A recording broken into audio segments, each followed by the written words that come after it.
Hello! Today, we are going to discuss the introduction to amplifiers. Generally, we think of amplifiers as audio amplifiers used in radios, CD players, and stereos. What is an amplifier? It is an electronic device that increases the power of a signal.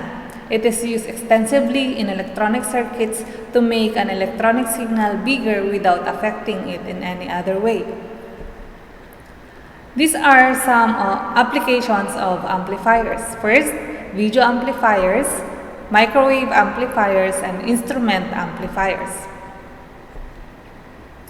The workhorse of analog electronics is the operational amplifier or the op-amp. Originally, it is developed for use in World War II era analog computers. In integrated circuit form, the op-amp now plays an essential role in most analog electronic systems of any complexity. Operational amplifier is a specially designed amplifier that can be used in a huge number of analog circuit applications. Op-amps are so important to analog electronics and mixed signal electronics as well because they make use of negative feedback easy and straightforward and confer its blessings to any circuit where they are used.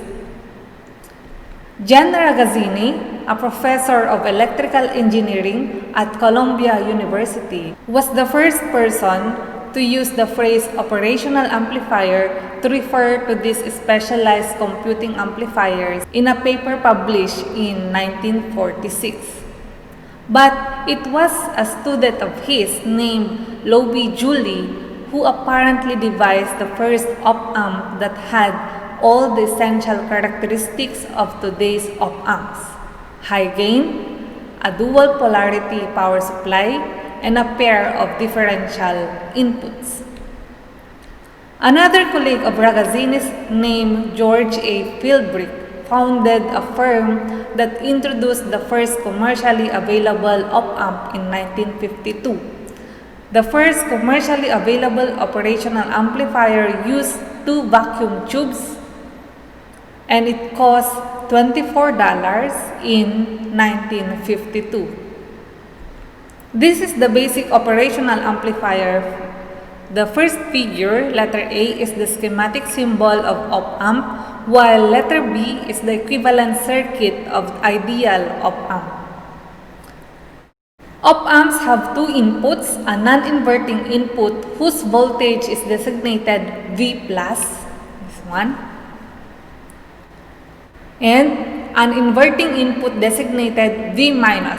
A signal fed to the inverting input is inverted or change in signal that appears at the output. Okay? While a signal fed to the non-inverting input does not change its sign.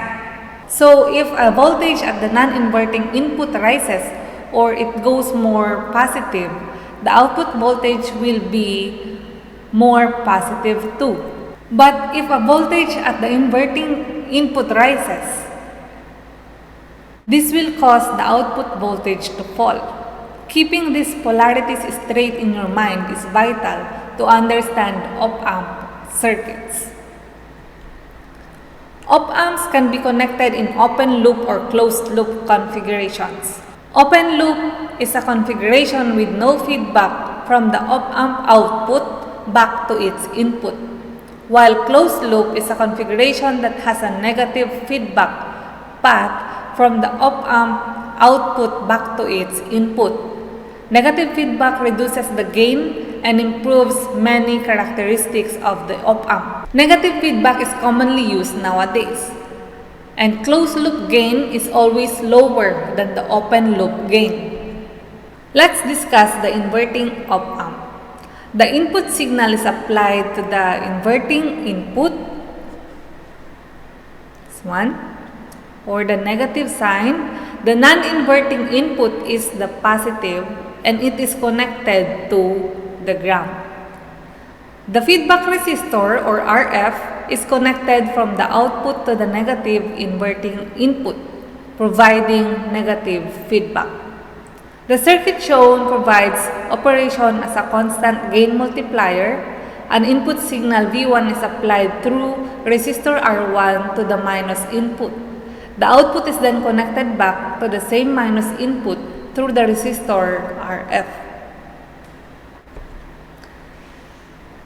Gain can be set to any value by manipulating the values of RF and R1.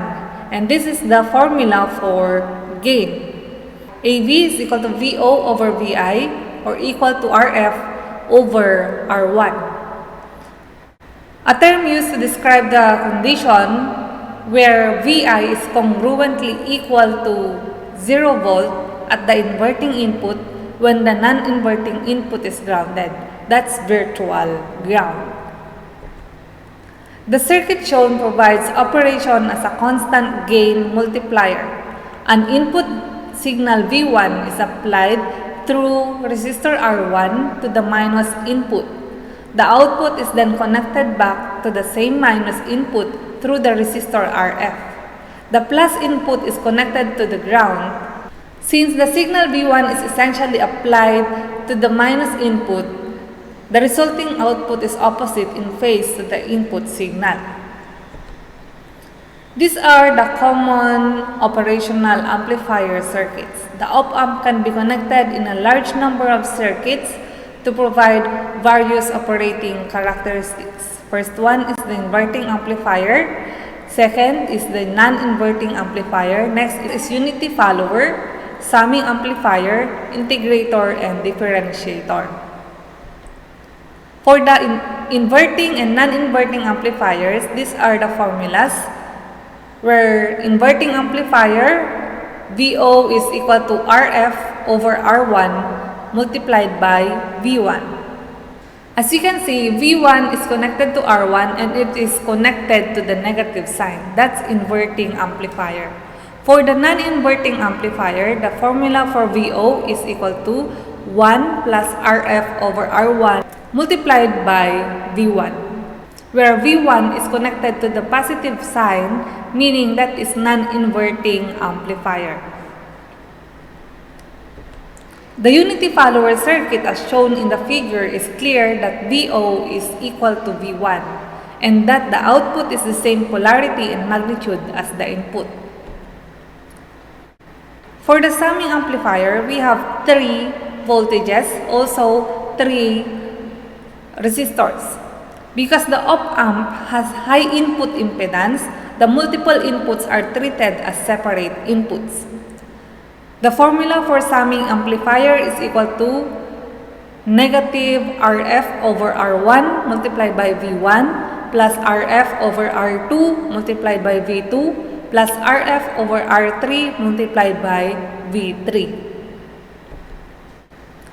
The output is the integral of the input for the integrator, proportional to the area under the input waveform. This circuit is useful in low-pass filter circuits and sensor conditioning circuits. The differentiator takes the derivative of the input. This circuit is useful in high-pass filter circuits. That's the end of lecture 1.